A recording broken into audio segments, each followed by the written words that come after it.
Guinéennes et Guinéens, chers compatriotes, je m'appelle Djibril Diallo, membre du bureau exécutif du parti MND. Permettez-moi de vous présenter ce soir les propositions de notre parti dans le domaine de la gouvernance économique pour assurer une croissance inclusive. Ce deuxième pilier sur lequel repose notre projet de société comporte les axes stratégiques portant sur la promotion de la stabilité macroéconomique, la mise en place d'une politique de la prospérité partagée pour réduire la pauvreté, la mise en place d'un cadre attractif d'investissement pour promouvoir le développement du secteur privé et la gouvernance environnementale pour assurer une économie verte. Pour assurer de manière durable la stabilité de notre macroéconomie et accélérer la croissance économique, le MND engagera les mesures ci-après. Réduire drastiquement le train de vie de l'État, notamment au niveau des dépenses liées aux frais de mission, dotation en immobilier, parc automobile et consommation du carburant, en affectant les ressources budgétaires à la mise en œuvre des réformes nécessaires pour accroître significativement la productivité, la compétitivité structurelle de l'économie et la réduction de la pauvreté et des inégalités. Mobiliser les ressources internes pour porter le taux de pression fiscale à au moins 18%, à travers l'élargissement de l'assiette fiscale et l'institution de nouveaux impôts et taxes plus modernes comme l'impôt sur la fortune, la taxe de protection de l'environnement, la taxe d'habitation, la taxe d'occupation du domaine maritime, la taxe spéciale sur les billets d'avion, l'amélioration du dispositif de fiscalisation du secteur informel. Il s'agit d'augmenter significativement la contribution du secteur informel aux recettes fiscales à travers la création au sein de la DNI, Direction nationale des impôts, d'un service chargé du secteur informel. Intégrer la zone monétaire ouest-africaine et adopter la monnaie économique ECO, qui sera créée pour cette zone afin de faciliter les échanges et tirer profit du vaste marché de la sous-région. Assurer l'indépendance juridique et opérationnelle de la BCRG, à utiliser les instruments indirects de la politique monétaire pour assurer la stabilité des prix et contribuer au développement réel.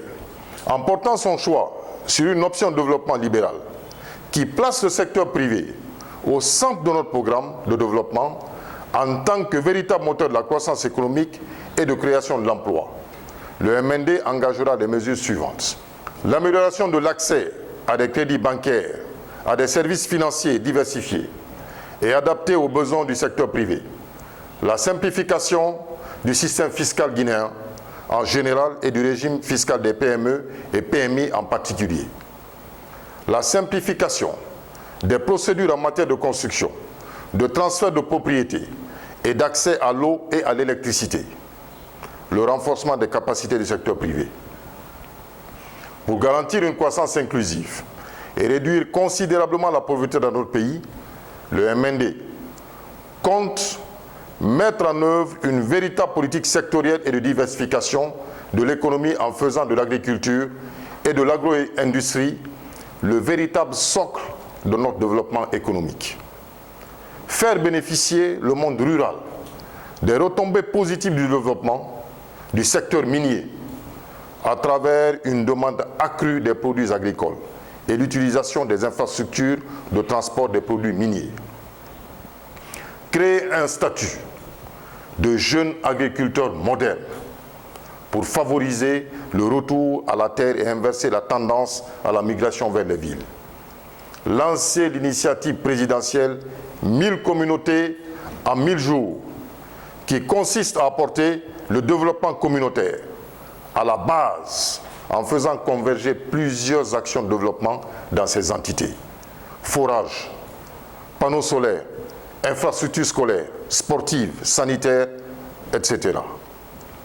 Pour mieux assurer la protection de notre environnement et garantir un développement durable, le MND va concevoir un programme de recyclage des eaux usées et des immondices pour la production des engrais organiques et de l'énergie, notamment exonérer les importations du gaz domestique afin d'encourager l'usage de ce dernier en remplaçant du charbon de bois et favoriser l'implantation d'unités de production de gaz domestique.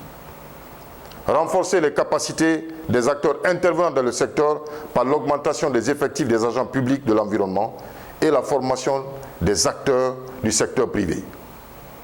Encourager les collectivités locales à adopter le principe des villes vertes pour l'aménagement paysager de leur cadre de vie.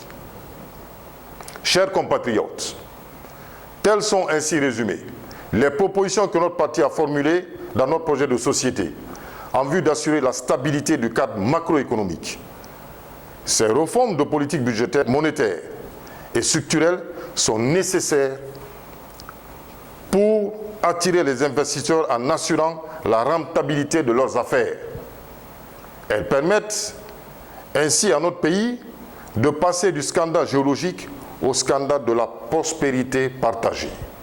Je vous invite donc à voter le 18 octobre prochain pour le candidat du changement, leader de notre parti politique, le Mouvement national pour le développement, le Dr Ousmane Doré, tout en vous remerciant pour votre bien aimable attention.